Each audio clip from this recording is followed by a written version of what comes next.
Now you can think about multiple things happening during an animation. For example, I might want to get to this point on my animation and then actually fade in a completely different image. So at this point on the timeline, I may want this image to be overwritten by another image. What I can do is add another image in from my assets. I'm going to drag it from my asset folder over top of my current image so it will displace it.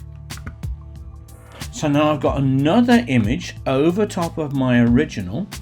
I can still just about see my other one in the background, but of course I need to trim this topmost image. Now to trim any item on a layer, you move your cursor to the far left hand side, mouse down and drag, and you can literally tell the layer where you want your image to be visible.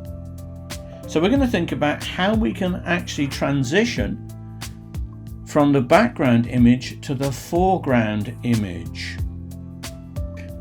The image I've just brought in is not quite large enough to cover the area, so I want to change its scaling. I've got the image selected here in the layers area.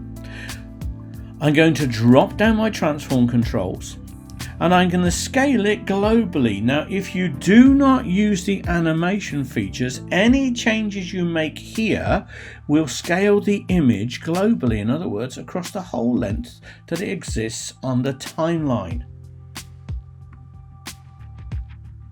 So now when I play my composition, I'll have the one image zoom in. I've then got the next image, which is static.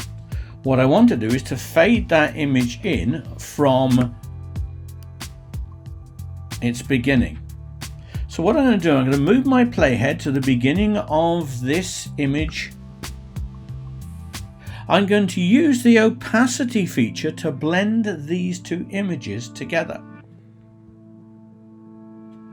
I'm going to click on the opacity stopwatch. That sets the keyframe. Now at the moment that is visible at 100%. I'm going to bring the opacity down to 0. So it hides that image completely. I'm then going to move my CTI to a new location. So where do I want this image to be visible? I'm then going to bring back up the opacity so that now I have created two anchor points that literally will blend one image into another. So I've got the first part of my animation scaling. It will then stop and then the other image will fade in over top.